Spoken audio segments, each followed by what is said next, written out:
تقویٰ۔ اب انہوں نے دیکھا یہ سیب فلاں جگہ سے آ رہا تھا، وہ اسی نہر کے کنارے چلتے چلتے باغ کے قریب پہنچے، پتہ کیا وہاں کے جو مالک تھے ان سے ملاقات ہوئی، کہا کہ اس طرح ایک سیب تیرتا ہوا آ رہا تھا اور میں بغیر پرمیشن کے، بغیر اجازت کے میں نے کھا لیا، یا تو مجھے معاف فرما دے یا پھر جو اس کا ارجانہ ہے، جرمانہ ہے، وہ مجھے بتا دے۔ وہ بھی صاحب نظر بزرگ تھے، وہ جان گئے کہ یہ کوئی بچہ عام نہیں ہے جس کے دل میں اتنا خوف خدا ہے کہ ایک سیب کھایا اور اس کی معافی مانگنے آیا ہے۔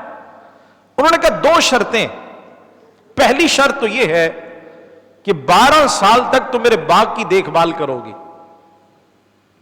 میں تمہیں معاف کر دوں گا، دوسری شرط بعد میں بتاؤں گا جب یہ 12 سال مکمل ہو جائیں گے۔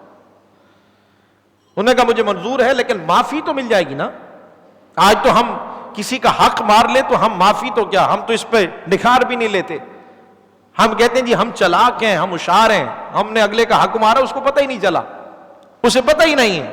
دیکھیں کس طرح سے ہم نے چال کھیلی ہے۔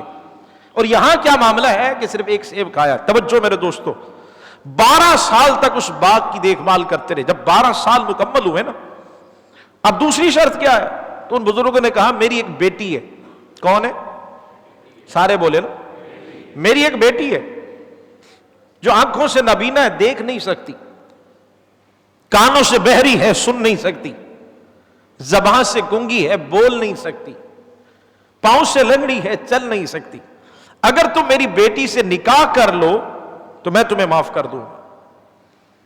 انہوں نے پوچھا معافی تو مل جائے گی نا؟ کہا معافی مل جائے گی، میری بیٹی سے نکاح کر لو۔ تو کہا مجھے منظور ہے۔ نکاح ہو گیا۔ جب آپ کمرے میں داخل ہوئے تو دیکھا کہ ایک خوبصورت خاتون وہاں پر موجود ہے۔ واپس آئے اور ان بزرگوں سے آ کر کہا کہ آپ نے تو جو بتایا تھا وہاں تو ایسا کچھ نہیں، وہاں تو خوبصورت ایک خاتون ہے، ایک غلطی کی سزا مجھے پہلے اتنا عرصہ لگ گیا، ایک سیب کھایا تھا، اب یہ کہیں دوسری غلطی مجھ سے نہ ہو جائے۔ آپ نے جو فرمایا تھا اب سنیے جملے اور دل کے کانوں سے سنیے اور گھر جا کے بتائیے گا۔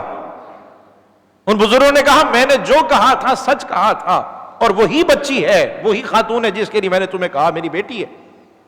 آپ نے تو کچھ اور بیان کیا تھا۔ آپ سنیں، وہ بزرگ فرمانے لگے بیٹا بات یہ ہے، میں نے کہا تھا وہ آنکھوں سے نابینا دیکھ نہیں سکتی اس لیے کہ اس نے ساری زندگی کسی غیر محرم کو نہیں دیکھا۔ میں نے کہا تھا وہ بہری ہے، سن نہیں سکتی اس لیے کہ اس نے آج تک کسی غیر محرم سے کلام نہیں کیا، کلام نہیں سنا۔ میں نے کہا تھا وہ گونگی ہے، بول نہیں سکتی اس لیے کہ اس نے کسی غیر سے بات نہیں کی۔ میں نے کہا تھا وہ لنگڑی ہے، چل نہیں سکتی اس لیے کہ اس نے کبھی بھی اپنے گھر سے باہر قدم نہیں رکھا۔